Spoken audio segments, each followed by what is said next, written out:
Македонија денеска ги одбележа 63 години од победата над фашизмот. Меѓу 50 милиони жртви од целиот свет, најмалку 20.000 македонци ги положија животите во битката за слобода. Организации од градските здруженија, на споменикот на борецот на платото кај македонската влада. Честување на победата над фашизмот имаше и на споменикот на првиот претседател на Македонија, Методи Андонов Ченто, во Скопската насаба што го носи неговото име. Првиот револуционер на македонската држава. Заслужува голема почит. 9 мај се чувствува многу голем празник во светот. Ослободени се многу народи од мачниот живот. Даваме почит на нашиот, речи го, поштовани борец и идеец и првиот претседател на Република Македонија, господин Ченто. Победата над фашизмот со пригодни свечености го одбележа и европските престолнини. Тие овој ден го прославуваат и како Ден на Европа. На денот на победата над фашизмот, борците од Народно-ослободителната војна во земјава сами, без присуство на представници на институциите, го одбележаа големиот јубилеј. Борците се и првите кои реагираа на неодамна издадената книга во Бугарија, Бугарска политика спрема Македонија, од група автори меѓу кои првиот амбасадор на Бугарија во земјава Ангел Димитров и бугарскиот историчар Божидар Димитров, кој, како што пишуваат тамошните медиуми, најверојатно ќе биде идниот амбасадор во нашата земја. Во публикацијата авторите го негираат постоењето на македонскиот народ и ги прогласуваат за вештачка творба македонската нација и македонскиот јазик.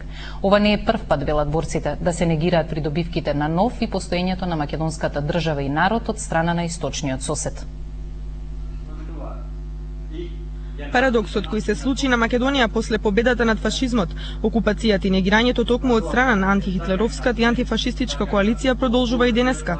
Доказ за тоа е ново објавеното дело со антимакедонска содржина на неколку бугарски автори под наслов Бугарската политика спрема Македонија, реагира од Сојузот на борците на Македонија на одбележувањето на денот на победата над фашизмот.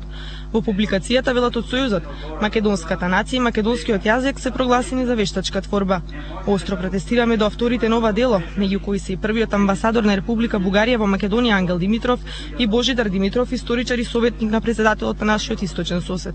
И не случајно оваа книга се појави непосредно пред Букурештскиот НАТО самит, одржан првите денови во април годинава и дистрибуирана е низ целиот свет.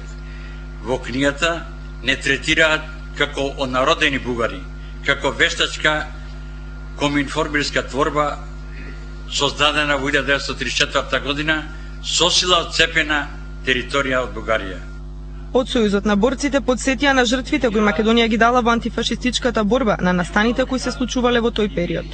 Македонскиот народ во заручните операции за ослободување на Југославија учествуваше во борбите на против фашистички сили во пробивот на Српскиот фронт преку ослободувањето на Загреб до Рогошка Слатина со 15-тиот македонски корпус, чија бројна состава изнесуваше околу 20.000 борци или 1/3 од сопствениот воен потенцијал.